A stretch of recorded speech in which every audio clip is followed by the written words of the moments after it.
সামর্থ্য থাকলে কখনোই গ্রামে থাকা উচিত নয়। গ্রামে ১০০ বিঘা জমির মালিক হওয়ার চাইতে শহরে এক টুকরো ভাড়া বাসায় থাকা অনেক ভালো, অনেক আরামদায়ক, অনেক সম্মানের। গ্রামে স্থায়ীভাবে বসবাস করাটাকে কোন সূচকে এগিয়ে রাখা যায়?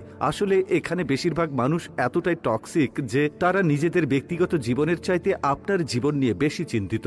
আপনার চুল বড় কেন, অনার্সে পড়া সত্ত্বেও মেয়ের বিয়ে দেয় না কেন, ২৫ বছর বয়সে আপনি বেকার কেন, আপনার কোনো ব্যাচমেট বা আপনার সমবয়সী কেউ যদি বিদেশে গিয়ে লাখ লাখ টাকা কামায় তাহলে আপনি এখনো পড়াশোনা করছেন কেন? এসব আজগুবি বিষয় নিয়ে তাদের অনেক টেনশন। গ্রামের সব থেকে বোকা মানুষটাও শহরের মানুষকে এক হাটে ৩ বার বিক্রি করতে পারবে। সামান্য জমি জমা নিয়ে যে কূটনৈতিক খেলা চলে গ্রামের মুরব্বীদের মাথায়, তা আন্তর্জাতিক কূটনীতিকদের মাথায়ও খেলবে না। আপনি পুকুরে যত্ন সহকারে মাছ চাষ করবেন, একদিন ঘুম থেকে উঠে দেখবেন সব মাছ মরে ভেসে আছে। আপনি কিছু নতুন ফুল ফলের গাছ রোপণ করবেন, সকালে দেখবেন গাছের গোড়া থেকে ভেঙে রাখা হয়েছে। এমনকি আপনার বোনের কিংবা মেয়ের বিয়ে ঠিক করবেন, সহজ সরল কেউ একজন নিজে সিএনজি ভাড়া করে যে বরপক্ষের কাছে দুর্নাম করে বিয়ে ভেঙে দেবে। মাঝে মধ্যে তারা এমন কিছু বিষয় নিয়েও চিন্তিত হয় যেসব বিষয় নিয়ে আপনার ফ্যামিলি মাথাই ঘামায় না। গ্রামের টক্সিসিটির আরো একটি বিরাট পার্ট হচ্ছে ঝগড়া। আপনি এমন কোনো বাড়ি খুঁজে পাবেন না যেখানে জায়গা জমি নিয়ে বিবাদ বা বিরোধ নেই। প্রত্যক্ষ এবং পরোক্ষভাবে এই ফ্যামিলি সেই ফ্যামিলি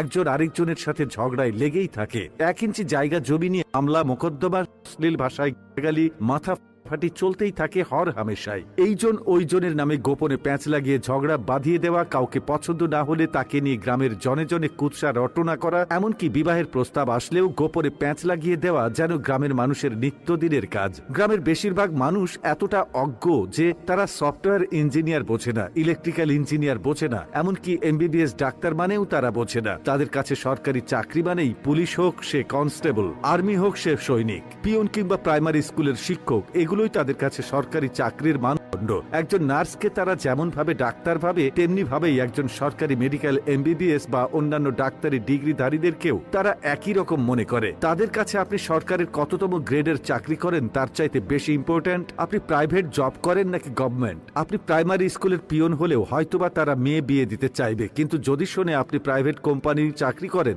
সে চাকরি যতই ভালো হোক তারা আমতা আমতা করবেই। তাদের কাছে আপনার উচ্চশিক্ষা গ্রহণের চাইতে আপনার যে বন্ধু এসএসসি পরীক্ষার পরে সৈনিক, কনস্টেবল কিংবা বিদেশের লেবারে কাজ করতে গিয়েছে তাদের দাম অনেক বেশি। আর টক্সিসিটির সবচেয়ে বিরক্তিকর আরেকটা পার্ট হচ্ছে গ্রামের চায়ের দোকানগুলো। প্রতিটি চায়ের দোকানে চায়ের কাপের চুমুকেই উঠে দিয়ে, যেখানে কার বউয়ের বাচ্চা হচ্ছে না, কার বউ কার সাথে কথা বলেছে, কার ছেলে মেয়ের বিবাহ হচ্ছে না, সেসব থেকে শুরু করে রাজনীতি, অর্থনীতি, খেলাধুলা কোনোটারই গবেষণা বাকি থাকে না, যার অধিকাংশই আবার গুজব। গ্রামের মানুষ যে কি চিজ, পরনে লুঙ্গি আর আলাভোলা একখান হাসি দেখে কাউকে সহজ সরল ভাববেন না। তামাম দুনিয়াটা মেলা ক্রিটিক্যাল ডিপ ফোকাস না করলে টেরি পাবেন না। এত সবের মাঝেও আপনার গ্রামে কিছু শুভাকাঙ্ক্ষী থাকে যারা আপনাকে বোঝার চেষ্টা করে, যারা অন্যের জীবন নিয়ে এতটা আগ্রহী বা উৎসাহী নয়। তারা মানে যে উচ্চশিক্ষা গ্রহণের চাইতে বিদেশ চলে যাওয়া কিংবা কোনো কাজে লেগে পড়া কখনো বেটার অপশন নয়, যারা কিনা চায়ের কাপে মিথ্যা ও গুজবের ধোঁয়া ওঠায় না।